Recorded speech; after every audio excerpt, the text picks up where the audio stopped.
안녕하세요. 활기찬 중년을 꿈꾸는 여러분. 요즘 혹시 이런 생각 해보신 적 없으세요? 몸이 예전 같지 않다. 부쩍 피곤하다. 자꾸만 짜증 일어간다. 혹시 이런 고민이 드신다면 오늘 스크립트에 귀 기울여주세요.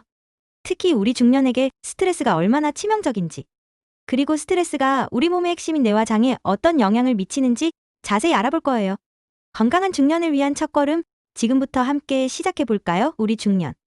특히 45세가 넘어가면 스트레스에 훨씬 더 민감해진다는 사실 알고 계셨나요? 젊었을 때는 겪어보지 못했던 신체 변화와 더불어 스트레스 호르몬인 코르티솔의 분비 리듬이 불안정해지기 때문이에요. 한번 분비된 코르티솔이 잘 회복되지 않아 과각성 상태가 오래 지속될 수 있다는 거죠. 그래서 사소한 일에도 쉽게 화가 나거나 밤에 잠을 설치는 등 스트레스 과부하 상태를 경험하게 되는 경우가 많습니다. 불면증이나 잦은 새벽 깨어남, 집중력 저하, 식욕 부진 또는 특정 음식에 대한 선호 증가, 잦은 한숨과 가슴 답답함 같은 증상들을 느끼고 계신가요? 그렇다면 우리 뇌와 장이 스트레스로 인해 위험 신호를 보내고 있을 가능성이 높습니다. 이러한 증상들이 단순히 일시적인 현상이라고 치부하기보다는 우리 몸이 보내는 중요한 경고, 신호로 받아들이는 지혜가 필요해요. 스트레스가 만성화되면 우리 삶의 질을 크게 떨어뜨릴 뿐만 아니라 장기적으로는 더 심각한 질병으로 이어질 수 있기 때문이죠. 이런 만성적인 스트레스는 우리 뇌에 직접적인 영향을 미칩니다. 감정을 조절하는 핵심 부위인 전전두엽은 중년 이후 자연적으로 기능이 떨어지기 시작하는데요. 만성 스트레스는 여기에 기름을 붓는 격이에요. 감정 중추인 편도체를 과도하게 활성화시키고 감정을 합리적으로 조절하는 전전두엽의 기능을 더욱 저하시켜 감정 조절이 어려워지게 만듭니다. 마치 운전 중 브레이크가 고장 난 것처럼 감정의 폭주를 막기 어려워지는 거죠. 게다가 행복 호르몬이라 불리는 세로토닌의 생성량이 줄고 수용체 민감도마저 떨어져 기분 조절이 더욱 힘들어지죠. 햇빛을 충분히 쬐지 않거나 활동량이 적으면 이런 문제는 더욱 심해지고요. 행복감을 느끼기 어려워지고 무기력함에 빠지기 쉬워지는 겁니다. 스트레스가 심해지면 우리 몸의 자율신경계 균형도 깨져요. 교감신경이 우세한 상태가 계속되면서 긴장과 불안 상태가 만성화되고, 이는 다시 뇌의 피로도를 높이는 악순환으로 이어집니다. 마치 엑셀을 계속 밟고 있는 자동차처럼 우리 몸이 쉴 틈 없이 과부하 상태에 놓이게 되는 거죠. 뇌는 우리 몸의 모든 기능을 통제하는 사령탑과 같아서 다른 어떤 기관보다도 스트레스에 민감하게 반응합니다. 작은 자극에도 쉽게 피로해지거나 심한 경우 뇌세포가 파괴될 수도 있어요. 특히 기억력을 담당하는 해마는 스트레스에 매우 취약해서 과도한 스트레스는 해마를 손상시켜 기억력과 기능 저하를 유발하기도 합니다. 중요한 약속을 깜빡하거나 방금 들었던 이야기가 기억나지 않는 등의 경험이 잦아진다면 해마가 스트레스로 인해 고통받고 있다는 신호일 수 있어요. 심하면 우울증, 불면증, 불안장애와 같은 정신질환으로 발전하거나 스트레스를 받은 후 3개월 이내에 학업, 직업, 인간관계에 심각한 장애를 초래하는 적응 장애로 이어질 수도 있어요. 단순히 기분이 안 좋은 것을 넘어 우리 뇌의 건강 자체가 위협받을 수 있다는 사실, 간과해서는 안 되겠죠? 스트레스로 인해 뇌 기능이 저하되면 삶의 의욕을 잃고 사회생활이나 대인관계에도 어려움을 겪을 수 있습니다. 스스로를 탓하기보다는 우리 뇌가 보내는 신호에 귀 기울이고 적극적으로 대처하는 것이 중요합니다. 그렇다면 우리 뇌 건강을 지키고 스트레스를 현명하게 해소하기 위해 어떤 노력들을 할 수 있을까요? 먼저 식단과 영양소 섭취가 매우 중요합니다. 고등어나 연어 같은 등푸른 생선에 풍부한 오메가-3 지방산은 뇌신경 안정에 도움을 주고 감정 기복을 줄이는 데 효과적이에요. 특히 뇌세포막을 구성하는 주요 성분인 DHA와 EPA가 풍부해서 뇌 기능 유지에 필수적이죠. 콩, 해바라기씨, 달걀 노른자 등에 들어있는 포스파티딜세린은 스트레스 호르몬인 코르티솔 수치를 낮추고 집중력과 학습 능력을 개선하는 데 도움을 줄 수 있습니다. 공부하는 학생들뿐만 아니라 인지 기능 유지에 힘써야 하는 중년에게도 매우 중요한 영양소라고 할 수 있어요. 또한 녹차에 많이 들어있는 엘테아닌은 심신 안정과 스트레스로 인한 긴장 완화에 좋고요. 홍경천 추출물은 스트레스로 인한 피로 개선에 도움을 준다고 알려져 있어요. 정신적, 육체적 피로를 빠르게 회복시켜 삶의 활력을 되찾는 데 기여하는 거죠. 신경과 근육 기능 유지에 필수적인 마그네슘도 우리 몸에 꼭 필요한 영양소입니다. 마그네슘은 천연 신경 안정제라고 불릴 만큼 스트레스 완화에 중요한 역할을 하니 부족하지 않도록 잘 섭취해야겠죠? 건강한 식단과 더불어 이런 영양소들을 적절히 섭취하는 것이 우리 뇌를 튼튼하게 지키는 방법이 될 수 있습니다.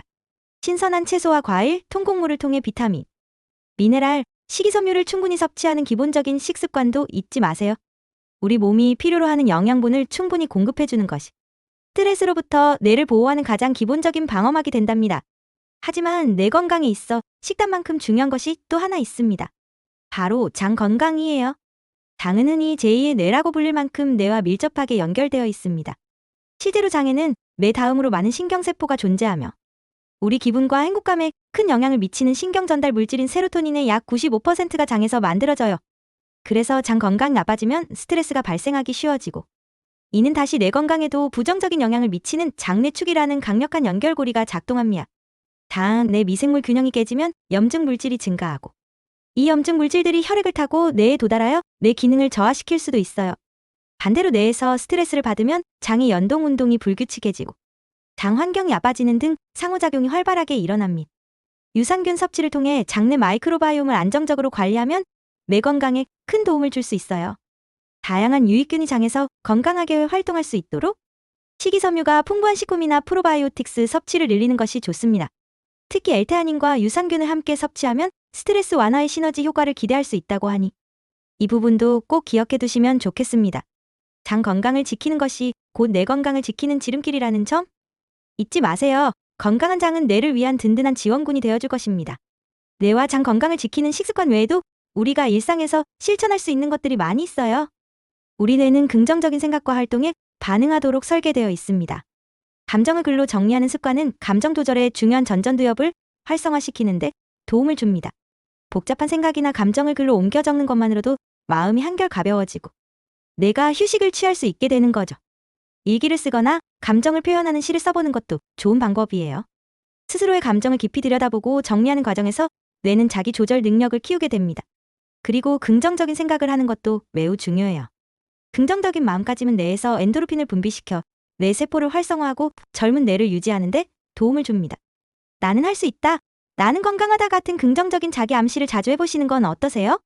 이 작은 습관이 우리 뇌에 놀라운 변화를 가져올 수 있답니다. 부정적인 생각이 들 때마다 의식적으로 긍정적인 단어나 문장으로 바꿔 말하는 연습을 해보세요.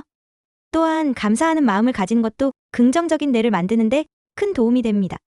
매일 감사할 일 3가지를 찾아보는 습관을 들이면 뇌는 자연스럽게 긍정적인 측면에 초점을 맞추게 됩니다. 이외에도 규칙적인 신체 활동은 스트레스 해소에 매우 효과적입니다.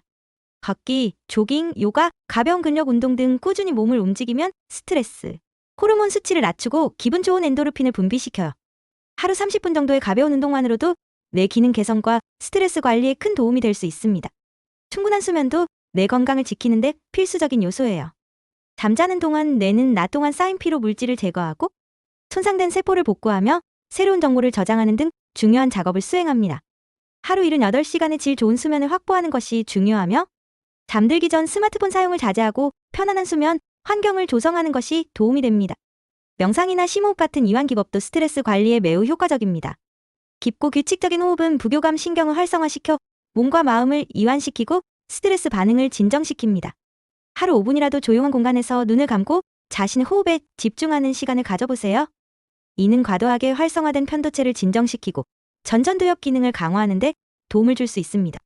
취미 활동이나 사회 활동을 통해 스트레스를 해소하는 것도 좋은 방법입니다. 좋아하는 그림을 그리거나 악기를 연주하거나 동호회에 참여하여 사람들과 교류하는 것은 뇌에 새로운 자극을 주고 즐거움을 통해 스트레스를 날려버릴 수 있게 합니다. 혼자만의 시간을 가지면서 심신을 재충전하는 것도 중요하지만 때로는 사회적 관계 속에서 얻는 지지와 공감도 스트레스 해소에 큰 역할을 한다는 것을 기억해 주세요. 마지막으로 전문가의 도움을 받는 것을 망설이지 마세요. 만약 스스로 스트레스를 감당하기 어렵고 우울감이나 불안 증상이 지속된다면 정신건강의학과 전문의나 심리, 상담 전문가의 도움을 받는 것이 현명합니다. 이는 결코 나약함의 증거가 아니라 자신을 사랑하고 적극적으로 건강을 관리하려는 용기 있는 행동입니다.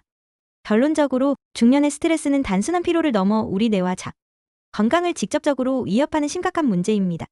하지만 너무 걱정하지 마세요. 우리에게는 이를 극복하고 건강한 중년을 보낼 수 있는 충분한 방법들이 있습니다.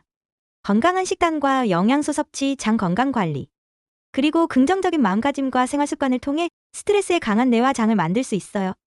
오늘부터 작은 습관 하나라도 실천해보시는 건 어떠세요? 예를 들어 매일 아침 유산균을 챙겨 먹거나 자기 전에 감사 일기를 써보는 거죠. 이 작은 노력들이 모여 여러분의 중년 건강을 튼튼하게 지켜줄 거예요. 우리 뇌와 장은 우리가 어떻게 관리하느냐에 따라 얼마든지 건강하게 유지될 수 있다는 희망을 가지세요. 작은 변화가 큰 건강을 만듭니다. 우리 모두 건강하게 중년을 즐기고 활기찬 노년을 맞이할 수 있도록 함께 노력해 나가요. 다음에도 더 유익한 정보로 찾아올게요. 건강하세요.